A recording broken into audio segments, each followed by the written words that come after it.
আসসালামু আলাইকুম সকল দর্শক শ্রোতাকে আমন্ত্রণ জানিয়ে শুরু করছি চ্যানেল আই সংবাদ। সংবাদ স্টুডিওতে আপনাদের সাথে আছি মোহাম্মদ রাইহান। বিস্তারিত সংবাদের শুরুতেই জানিয়ে দিচ্ছি ফ্রেশ আটা ময়দা সুজি সংবাদ শিরোনামগুলো। বিএনপির আপত্তিতে জাতীয় সাংবিধানিক কাউন্সিল হচ্ছে না, সাংবিধানিক পদে নিয়োগের জন্য কমিটি গঠনে ঐকমত্য কমিশনের সুপারিশ। যুক্তরাষ্ট্র ইসরায়েলের হামলায় পারমাণবিক স্থাপনায় ব্যাপক ক্ষতি হয়েছে বলছে ইরান। তেহরান সাহসিকতার সঙ্গে যুদ্ধ করেছে বলে ট্রাম্পের মন্তব্য। অব্যবস্থাপনা ও পরিবেশ বিধ্বংসী নানান কর্মকাণ্ডে সংকটে চামড়া শিল্প, সমন্বিত উদ্যোগের তাগিদ দিয়েছেন বিশেষজ্ঞরা। এবং কলম্বো টেস্টে টাইগার ব্যাটারদের হতাশাজনক পারফরমেন্স, শ্রীলঙ্কার বিপক্ষে প্রথম দিন শেষে সংগ্রহ ৮ উইকেটে ২২০ রান।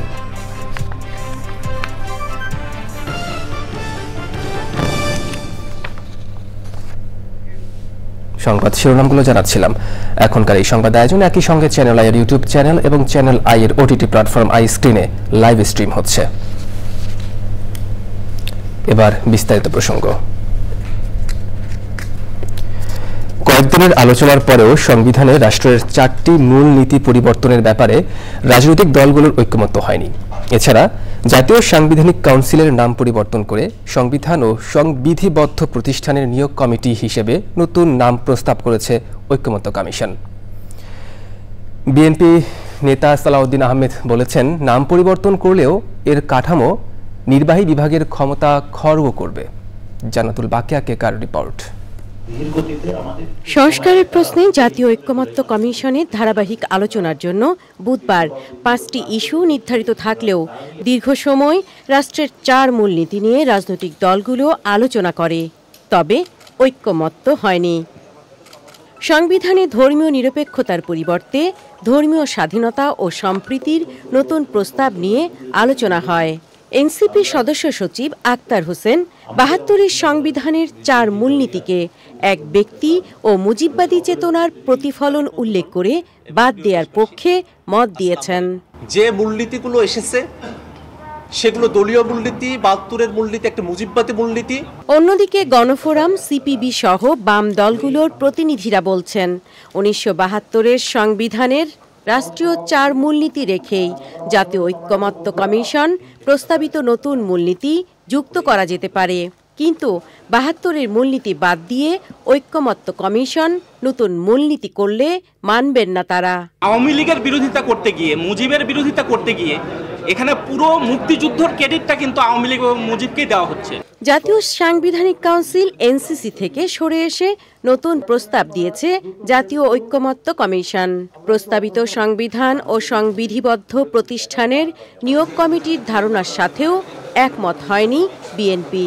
রাষ্ট্রপতির প্রতিনিধি আপনি কিভাবে ধরে নিলেন যে নির্বাহী বিভাগের প্রভাবান্বিত হবে?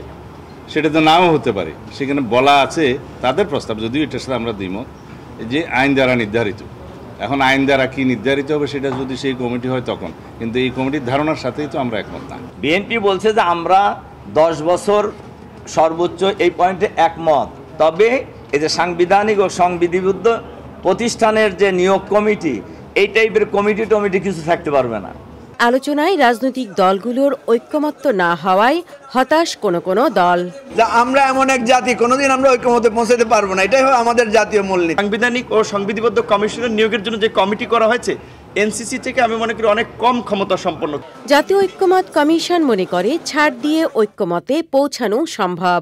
যতক্ষণ না পর্যন্ত আমরা সাংবিধানিক ও সংবিধিবদ্ধ প্রতিষ্ঠানের নিয়োগ সংক্রান্ত বিষয়ে একটা চূড়ান্ত সিদ্ধান্তে আসতে পারছি, ততক্ষণ পর্যন্ত প্রধানমন্ত্রীর মেয়াদ বিষয়ে চূড়ান্ত সিদ্ধান্ত নেওয়া যাচ্ছে না। Jannatul Bakiya Keka, channel I, Dhaka.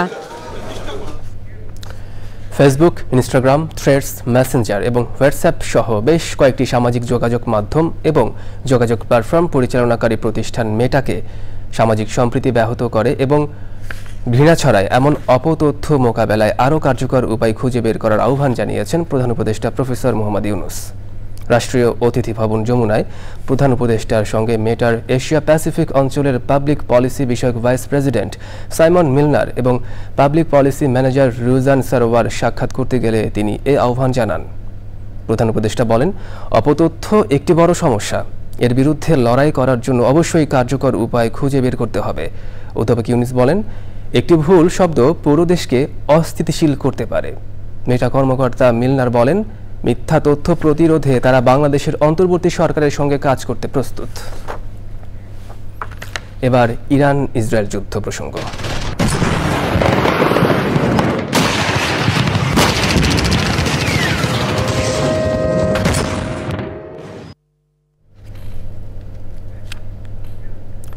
যুক্তরাষ্ট্র ও ইসরায়েলের সাম্প্রতিক হামলায় নিজেদের পারমাণবিক স্থাপনার মারাত্মক ক্ষতি হয়েছে বলে জানিয়েছে ইরান।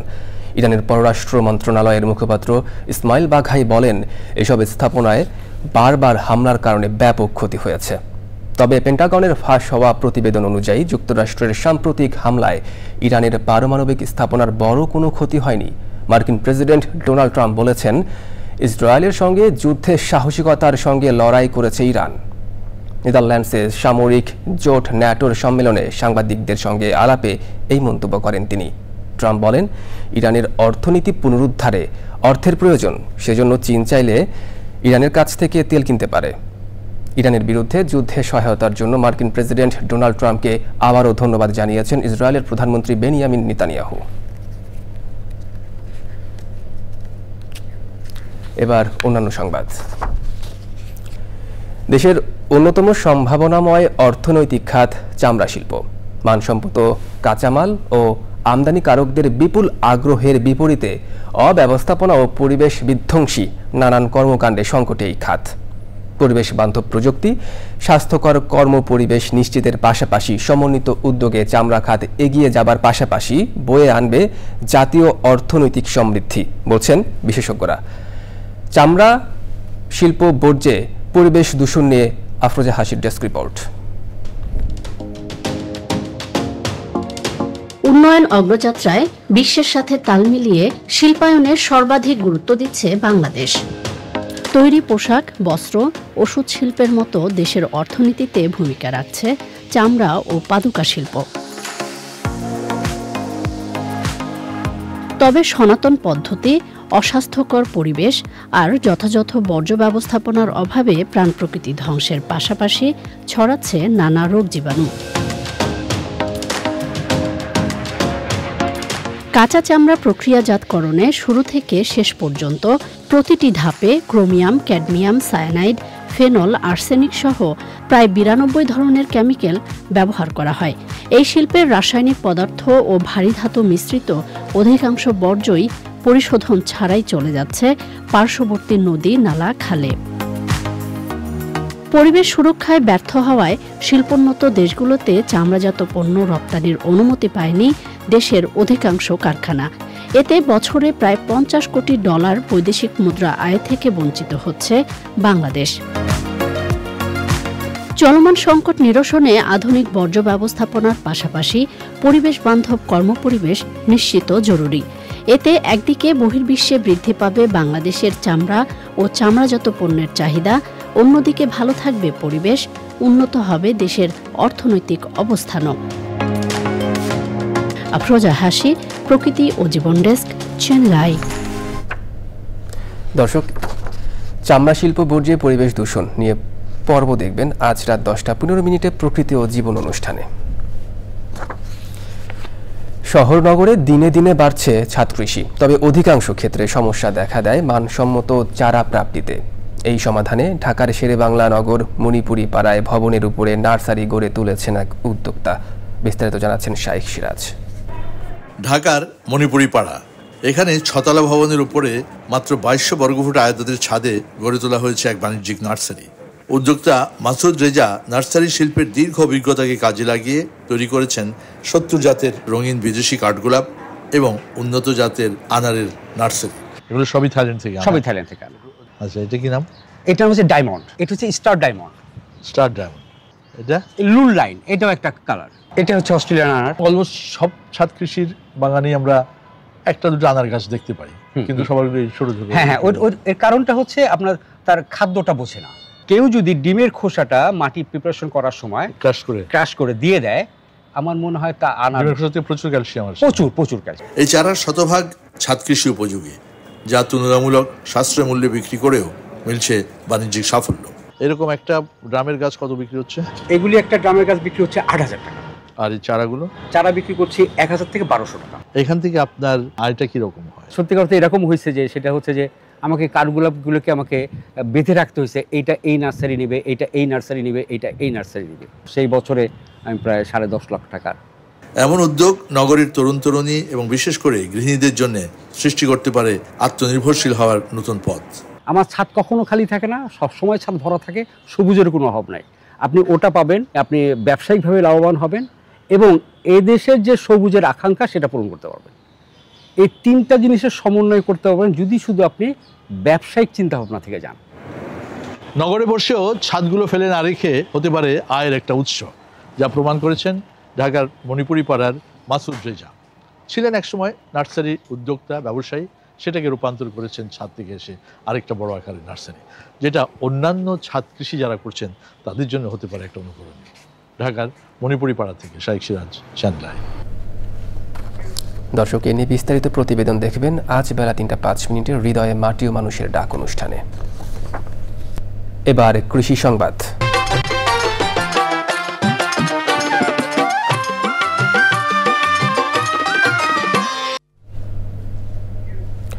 কুষ্টিয়ার খাজানগর মোকামে 15 দিনের ব্যবধানে অস্বাভাবিক দাম বেড়েছে 25 কেজির চালের বস্তার। 2 সপ্তাহের ব্যবধানে প্রতি কেজিতে চালের দাম 2 থেকে 7 টাকা বেড়েছে।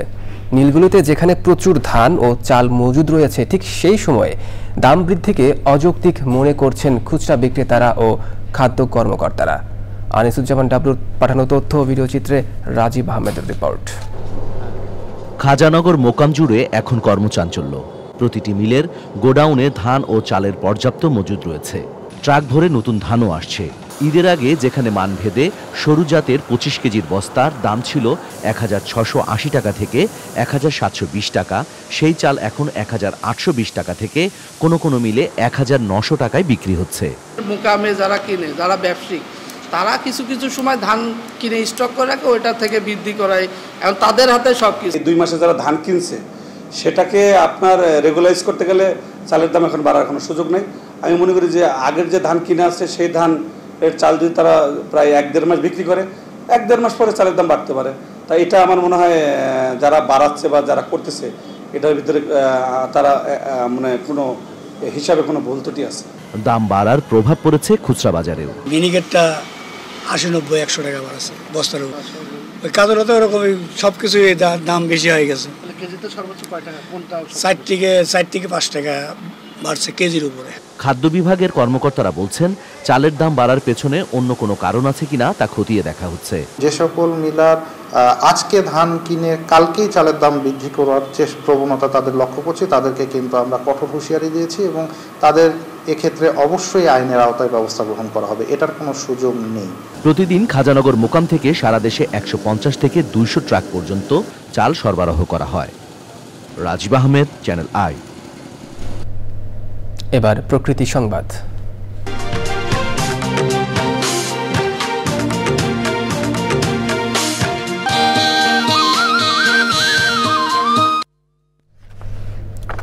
যেন একখণ্ড সবুজ বাগানে পরিণত হয়েছে রাজধানীর আগারগাঁওয়ের বাণিজ্য মেলার মাঠ। শুরু হয়েছে মাসব্যাপী জাতীয় বৃক্ষ মেলা। পুরো মাঠ সেজেছে বৃক্ষ সম্ভারে। বনজ ও ঔষধি গাছের পাশাপাশি ফল ধরে থাকা গাছগুলোর প্রতি বেশি আগ্রহ বৃক্ষপ্রেমীদের। সৈয়দ মাদিহ অদিতের রিপোর্ট। সরকারি বেসরকারি 82টি প্রতিষ্ঠানের মোট 150টি স্টলে বৃক্ষের সমারোহ। আমসহ বিভিন্ন গাছের চারায় ধরে আছে ফল। জলবায়ু পরিবর্তনের প্রভাবে বৈশ্বিক উষ্ণতা বাড়তে থাকায় মানুষের মধ্যে যে বৃক্ষরোপণের তাগিদ সৃষ্টি হয়েছে তা ফুটে উঠেছে মেলায়। মেলায় ঘুরে ঘুরে পছন্দের চারা কিনছেন তারা। আনার, কামরাঙ্গা, জলফই, লিচু, সবেদা এগুলো দিনের দিন হারিয়ে যেতেছে। বনজ, ফলস এগুলো যদি বেশি করে যদি আমাদের দেশে যদি গাছ লাগায় তাহলে খুব সুন্দর হয়। দাম মোটামুটি কম লাগছে আর কি আমার কাছে।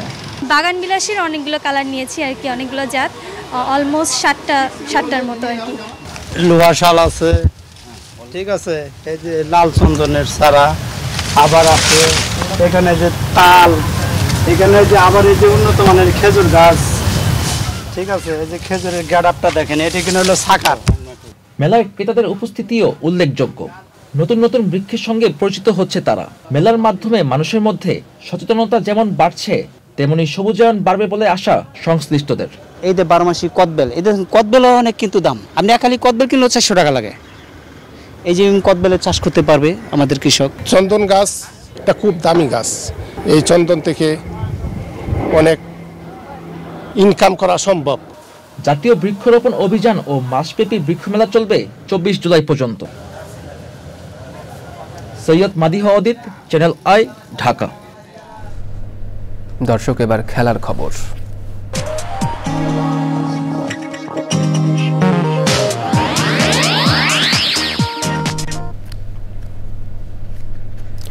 তিন টি-20 ম্যাচের দ্বিপাক্ষিক সিরিজ খেলতে 16 জুলাই ঢাকা আসছে পাকিস্তান দল। গত মাসে পাকিস্তানের মাটিতে 3 ম্যাচের টি-20 সিরিজের ফিরতি হিসেবে আসন্ন টি-20 সিরিজের চূড়ান্ত সময়সূচি ঘোষণা করেছে Bangladesh cricket board BCB. Bangladesh পাকিস্তানের আসন্ন 3 টি-20 ম্যাচের সবকটি ভেন্যু ঢাকার শেরেবাংলা জাতীয় ক্রিকেট স্টেডিয়ামে। প্রথম ম্যাচ 20 জুলাই, এরপর 22 ও 24 জুলাই বাকি 2 ম্যাচ। সবকটি ম্যাচ শুরু হবে সন্ধ্যা 6টায়। মে মাসের শেষে সংযুক্ত আরব আমিরাতের বিপক্ষে 3 ম্যাচ সিরিজে 2-1 ব্যবধানে হারের পর পাকিস্তান সফরে যায় টাইগারদের টি-20 দল। 3 ম্যাচের সব কটিতে হেরেছে লিটন কুমার দাস ও তার দল। দর্শক, সংবাদ শেষ করব, তবে যাবার আগে ফ্রেশ আটা ময়দা সুজি সংবাদ শিরোনামগুলো জানিয়ে দিচ্ছি আরও একবার।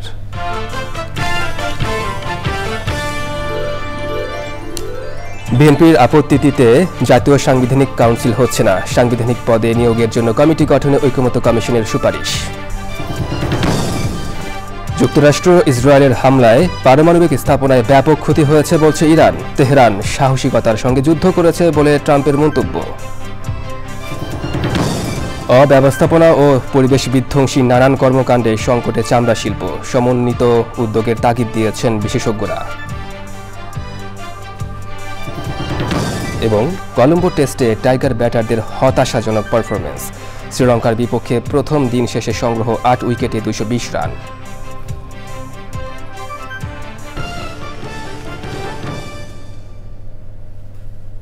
দর্শক, চ্যানেল আই এর সর্বশেষ সংবাদ জানতে ভিজিট করুন channelionline.com-এ। যুক্ত থাকুন আমাদের সোশ্যাল মিডিয়া প্ল্যাটফর্মগুলোর সাথে। পরবর্তী শীর্ষ খবর দেখার আমন্ত্রণ। ধন্যবাদ সবাইকে।